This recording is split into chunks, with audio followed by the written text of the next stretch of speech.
Update muna nga tayo sa naging rematch ng Barangay Ginebra at Rain or Shine.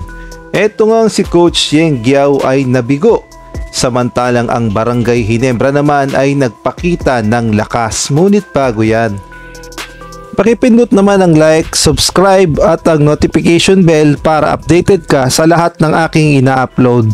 At kung gusto mong magpa-member sa aking channel ay pindutin mo lamang ang join at automatic ka na sa mga shoutout.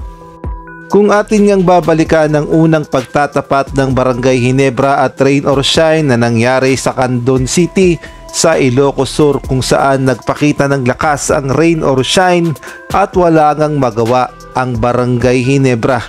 Kaya naman ang nangyari ay panalo ang Rain or Shine kontra sa Barangay Ginebra at natapos nga ang laban sa final score na 73-64. Kaya naman kanina sa rematch ay literal na bumawi ang Barangay Ginebra. Hindi na nga pinaporma ni Justin Brownlee ang Rain or Shine at tumulong rin itong si Stephen Holt na nagpaulan ng 3 points.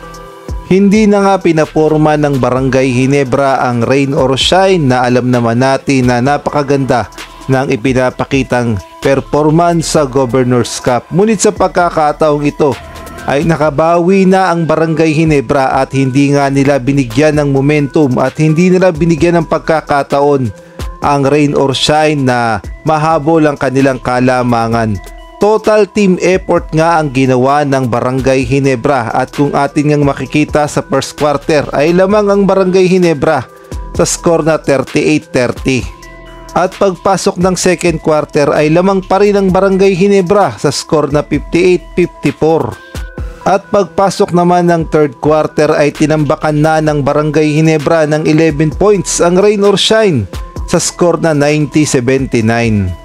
Samantalang nang pumasok na ang fourth quarter, dito na nga nagpakitang gilas ang rookie ng Barangay Ginebra na si Stephen Holt at nagpaulan ng 3. Talaga nga namang nag-init ang mga kamay ni Stephen Holt sa last 2 minutes ng fourth quarter at hindi na nga nakaporma dyan ang Rain or Shine at masasabi nating si Holt talaga ang naging susi sa pagkapanalo ng Barangay Ginebra kontra Rain or Shine sa final score na 124-102.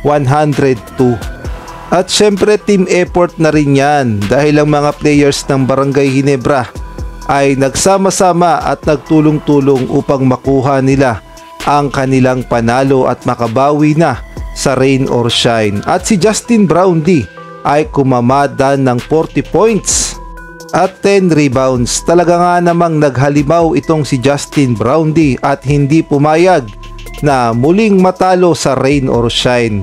Samantalang nabigo naman itong si Coach Yeng Guiao dahil lang sabi niya nga ay gusto niyang madalawahan ang Barangay Ginebra upang malaman niya kung title contender na ba ang kanyang team na Rain or Shine. Ngunit hindi nga siya pinaporma ng Barangay Ginebra.